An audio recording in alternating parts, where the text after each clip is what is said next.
Welcome, everyone. We hope you had a wonderful day today, and we're so excited to be here for our January kindergarten drop-in session, and the topic is the flow of the day, structured literacy, and play. We'll begin with our land acknowledgement. We acknowledge that ONLit's work takes place on traditional Indigenous territories. We acknowledge that there are 46 treaties and other agreements that cover the territory now called Ontario. We are thankful to be able to work on this land, and we are thankful to First Nations, Métis, and Inuit people for their care for and teachings about the earth. This acknowledgement reminds us of our responsibilities to our relationships and to the ancestral lands on which we learn, work, and live. And just a reminder, many of you probably already know, but ONlit is a collaboration between Dyslexia Canada and International Dyslexia Association Ontario, which is funded by the Ministry of Education to support language literacy curriculum here in Ontario.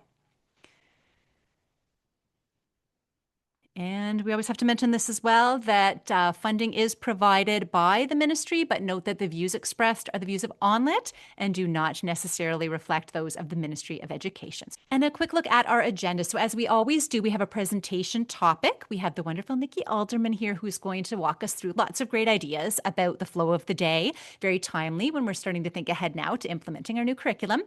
We will stop the recording when the presentation portion is done for Q&A. So I'll share kind of a couple of hot topic cues that I've been getting, and then we'll give some time to ask questions around the topic of the presentation and or just other burning topics that relate to kindergarten literacy that are on your mind. We'll share some upcoming events and announce the prize winner before we say goodbye.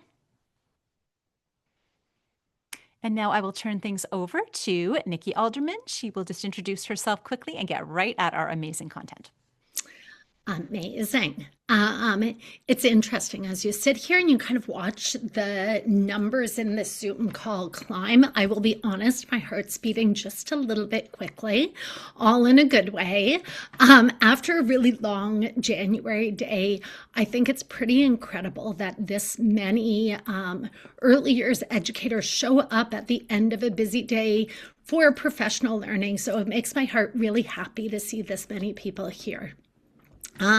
Once again, my name is Nikki Alderman. I have been a teacher in the Peel District School Board for over 20 years. Time flies. Currently, I am a literacy coach for kindergarten to grade 3, but I taught FDK for many happy years before moving into a support role. My years of co-teaching with a wonderful DECE partner has made me a much stronger educator.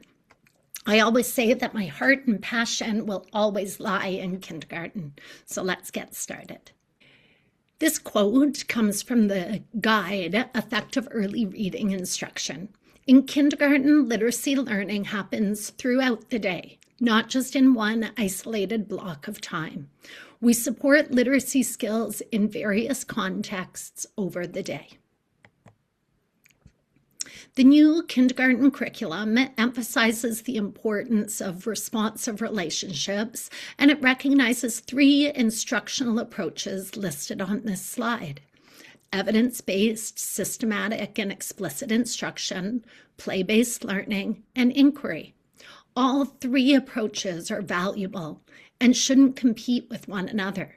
When we craft our flow of the day, it should honor all 3 of these instructional approaches. This quote from the new curriculum states the flow of the day is flexible and fluid and supports students to develop knowledge and skills from the 4 strands, or formerly frames, in a seamless, integrated fashion. The way that we design the flow of the day can have a huge impact on the literacy learning that occurs. A flow of the day is different than a schedule because it follows children's needs. It balances both predictability, letting the children know what comes next, with flexibility, watching children rather than the clock. Each moment of the day is an opportunity for literacy learning. This slide shows 2 sample flows of the day. There is no single right flow. Each one should be responsive to the children in your classrooms and intentionally designed to support literacy learning throughout the day. You'll notice that both of these examples start with a soft start, recognizing that arrival can be a very challenging transition for young children. Soft starts support relationship building and can happen both indoors and outdoors. Transitions are highlighted in yellow. While we aim to reduce or soften transitions, they're unavoidable. So we'll look today at how we can use these transitions to support foundational literacy skills. Whole group learning is shown in red. These moments may look different across the year and from classroom to classroom. Early on, whole group time is often shorter as children build routines and stamina. Over time, they might gradually lengthen, reflecting our responsiveness to children's needs. Blocks of play are shown in green and occur both indoors and outdoors. Each play block shows what children are doing, along with the distinct roles of educator number 1 and educator number 2. During play, educators observe, respond, document, and provide small group or individual instruction, shown in purple. Community eating is shown in blue. This time supports relationship building and oral language. You'll notice that there are no set times listed. This is very intentional, as the length of each part of the day can vary depending on the day and the children. Throughout this session, we'll unpack each part of the flow and explore how every context supports literacy development. Let's start with whole group instruction.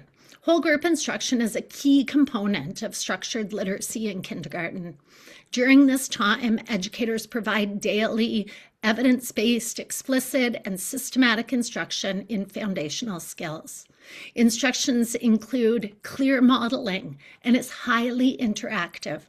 I've personally moved away from relying on hand raising and used strategies such as choral response, signals like thumbs up, thumbs down, or responding on a whiteboard, because these ensure that all children are practicing throughout the lesson. When planning the flow of the day, it's important to consider the time for this important instruction. Many educators that I work with have chosen a time earlier in the day for this instruction, recognizing that children's energy and attention tend to decrease as the day goes on. I'm sure that you can picture this in your classrooms. As we continue to implement the new kindergarten curriculum, it's very important that we remain reflective, considering what we might adjust or even remove from whole group time to ensure that this time stays focused and purposeful. This part of the day connects directly to A2, which focuses on the application of early reading and writing skills. When we think about Scarborough's reading rope, this learning aligns with the word recognition strand of the rope. These foundational skills are intentionally taught during whole group instruction so that everyone receives them, and then they're reinforced throughout the day. The second essential component of whole group instruction is a daily read aloud using rich, high-quality text. Read-alouds play a key role in building early literacy skills, including oral language, vocabulary, and comprehension. The new kindergarten curriculum places a strong emphasis on texts by diverse creators from Canada, including First Nation, Métis, and Inuit authors. On this slide, I've highlighted just a few of the fabulous Canadian authors that we have. When planning read-alouds, I find it very helpful to think about Goldie Muhammad's historically responsive literacy framework, or the HIL model. This means considering texts support not only skill development, but also identity, intellectual growth, and joy, helping children see themselves, learn about others, and engage meaningfully with stories. Last week, Melissa Manette-Smith ran an amazing webinar on read-alouds in kindergarten. A recording will be put on the ONlit site. As we continue to implement the new kindergarten curriculum, Ongoing reflection is really important. This includes being intentional about the fiction and informational text we select, and considering whose voices and perspectives are represented, and which we may need to include more consistently. Read alouds connect to so many different parts of the kindergarten curriculum. They link directly to A3, understanding and responding texts, as children listen, think, and talk about what they hear. Through rich texts and discussion, children explore D19 and D20 as they see themselves reflected in the texts and learn about the experience of others. When we think about the Scarborough reading rope, read alouds strongly support language comprehension, and sometimes they can also contribute to word recognition side of the rope. Let's look at literacy and transitions. While we work to reduce transitions in the day, they are always going to happen, so let's take advantage of them. Looking at your screen or data can help you to decide what to focus on. Which skills do most children need more practice with? I've listed a few of my favorite ways to practice phonemic awareness during transitions, as this was an area that many of us coaches found that children in kindergarten needed extra support with. If a number of children in your class need support with isolating beginning sounds, you might play mystery bag. You might say, mystery bag, what's inside my mystery bag? And pull something out. The children might say, it's a sock. And you might say, what sound does sock begin with? What I love about this activity is it can be changed depending on what skill you're working on. Once they are solid in beginning sounds, you might switch to the ending sound, or you might begin to segment sounds using that activity.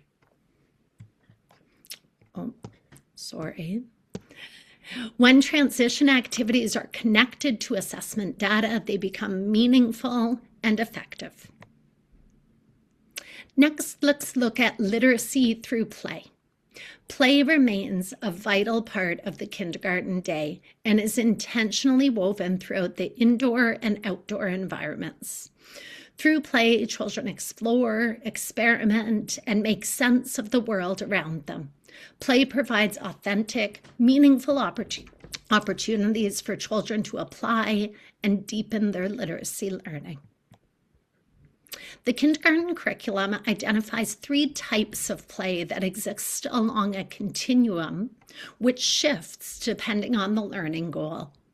Student-directed play sits at one end of the continuum. Children lead the play while educators observe, listen, and document learning. This type of play supports oral language, social development, and social-emotional learning. On the other end of the continuum is educator-directed play, which is used when the focus is on a specific learning goal. Educators model, scaffold, and guide learning while keeping it engaging and playful. Guided play falls in the middle, with children leading and educators intentionally embedding opportunities to practice literacy skills. So there is high child autonomy and high educator engagement.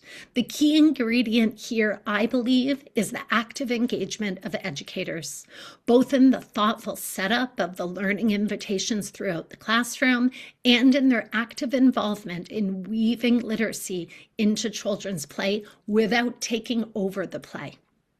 As we continue to implement the kindergarten curriculum, keep reflecting on the types of play that you have in your classroom. Do you tend to favor student-directed play, educator-directed play, or guided play?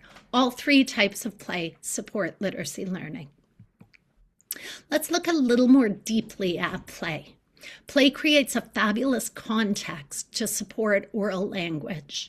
This supports strand A1, oral and nonverbal communication in the curriculum. If you'd like to hear many more strategies to support oral language, check out the first ONlit Kindergarten drop-in with Melissa Minette-Smith.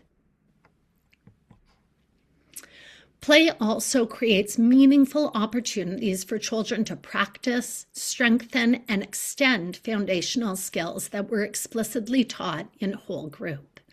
This supports the strand A2 and D19 as children express their thoughts and talk about their interests and preferences.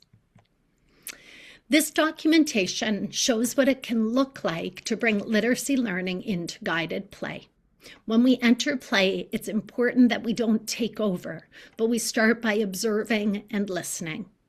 In this class, I noticed a child who was deeply engaged with magnetiles, as I'm sure you've seen in your classrooms. He was using triangles, putting them together to make hexagons. When he paused and looked up, I commented, "It looks like you're making pizza."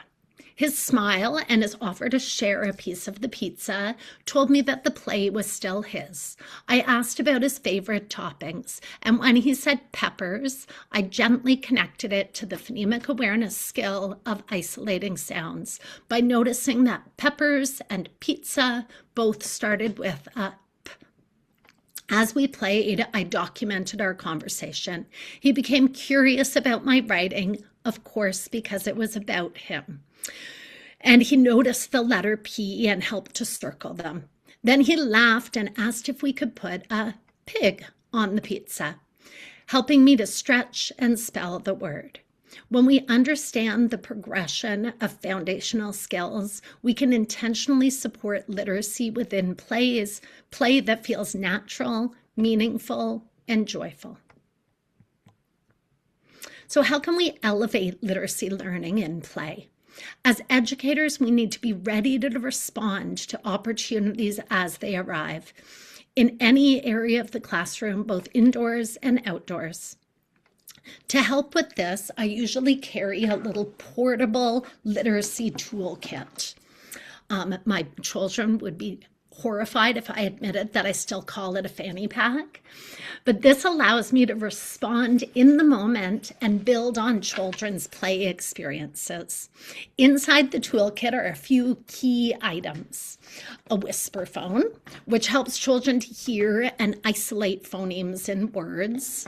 A fidget stretcher, which helps children to stretch or slow down words.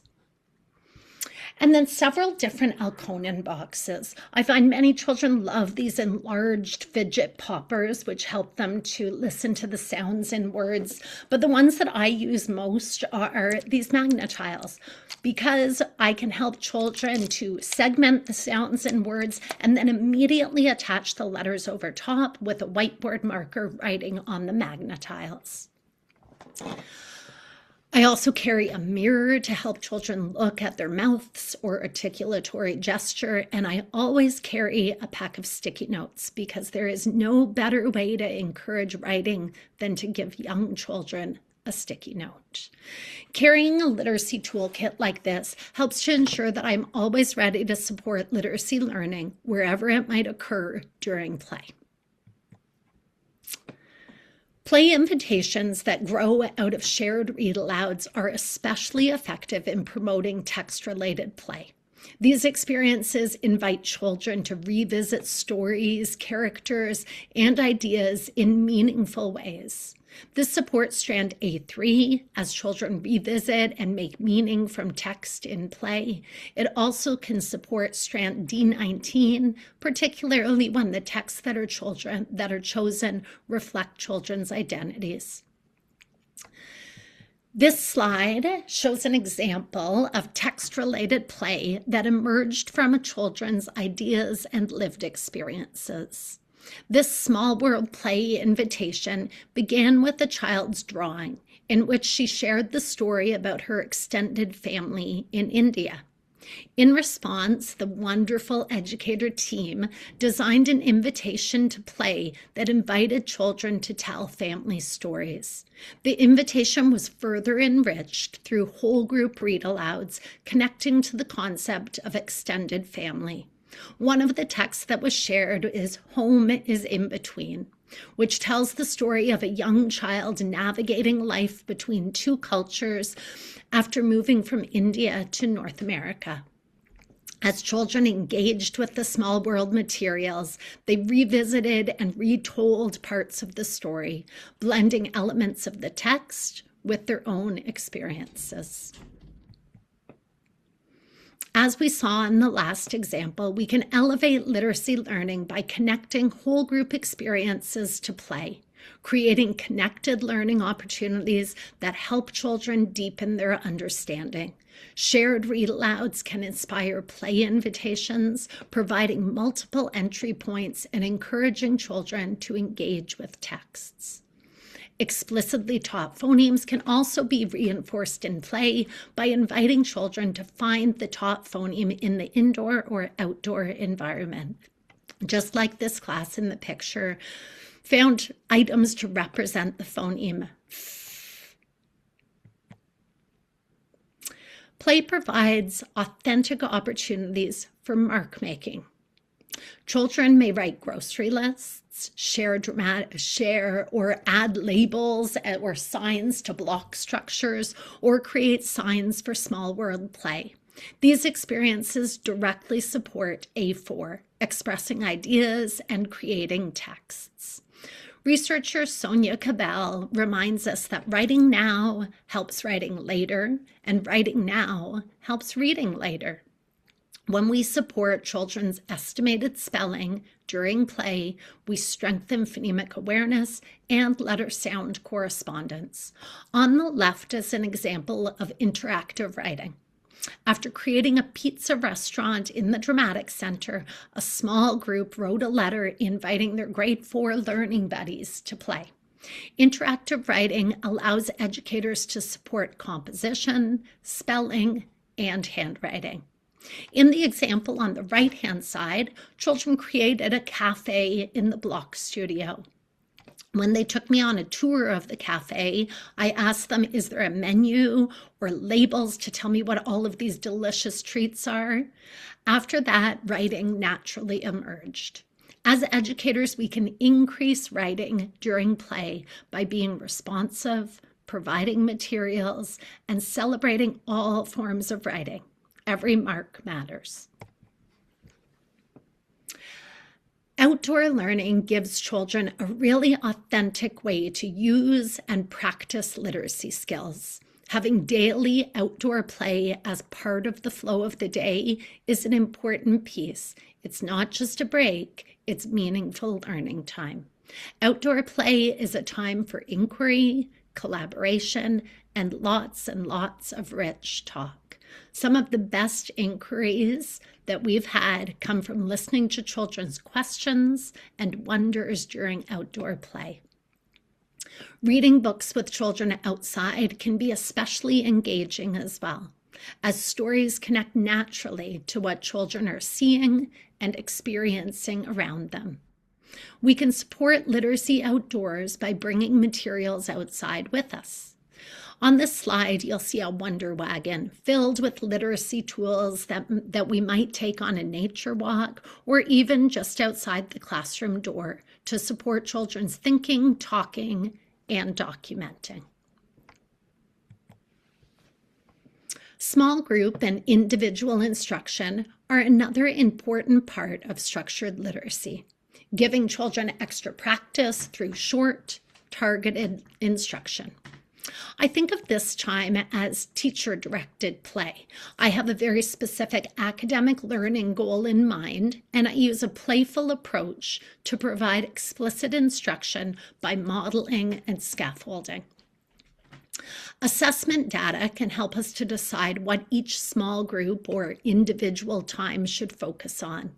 Often we tend to overthink these moments, but some of the most effective small group instruction are very short with one clear goal.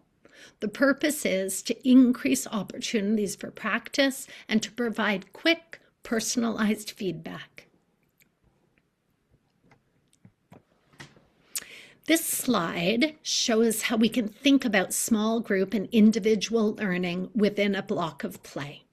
The top line demonstrates a double educator classroom, or a classroom with two educators. The top line here shows what the children are doing, and then the next two lines shows the distinct roles for educator 1 and educator 2. One of the educator stays fully responsive to children's play, while the second educator focuses on small group or individual learning. Between groups, this educator may also need to check in with children. So that's why the two different colors there. This model ensures that we honor all instructional approaches: explicit instruction, play-based learning, and inquiry. My teaching partner and I used to be very intentional about flipping roles at different times of day so that we could both have time and opportunity to engage in both play and small group individual instruction.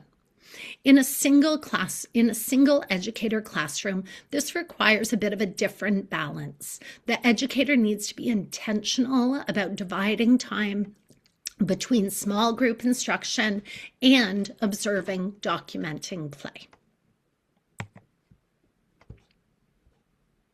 Literacy learning even happens during community eating. This part of the day provides a valuable opportunity for connection, relationship building, and oral language development, supporting strand A and strand C. When children are sitting in small groups, this time invites connection and encourages children to engage in conversations with one another. Looking back at the graphic of the flow of the day, we can see that when play is intentionally supported and paired with evidence-based literacy instruction, it creates an environment where children thrive academically, socially, and emotionally. Take some time to reflect on your flow of the day.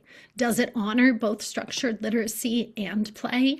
And then finally, how can we plan for literacy learning throughout the day? It begins with assessment, looking closely at data from evidence-based assessments such as universal screeners and progress monitoring, alongside rich pedagogical documentation that captures how children express and apply their literacy learning through play. The addition of evidence-based assessments does not mean that we're moving away from pedagogical documentation. Rather, the data from screeners and the data from screeners and progress monitoring deepens our understanding about each child and helps us to understand how to create a plan for learning. When we plan each part of the kindergarten day with intention, we create meaningful connections for students. Structured literacy and play are definitely not opposing practices. Rather, they enrich and reinforce one another, helping children build strong and also joyful foundations in literacy. Thank you so much, Nikki. That was amazing. We gave Nikki quite a challenge. We said, you have 25 minutes, and this is what we want you to cover. So you did a fantastic job. That was just absolutely jam-packed with information, and we are keeping Nikki around for questions in a moment. This will end the recorded portion of our session. So for those of you who are watching the video replay, thank you so much for being here.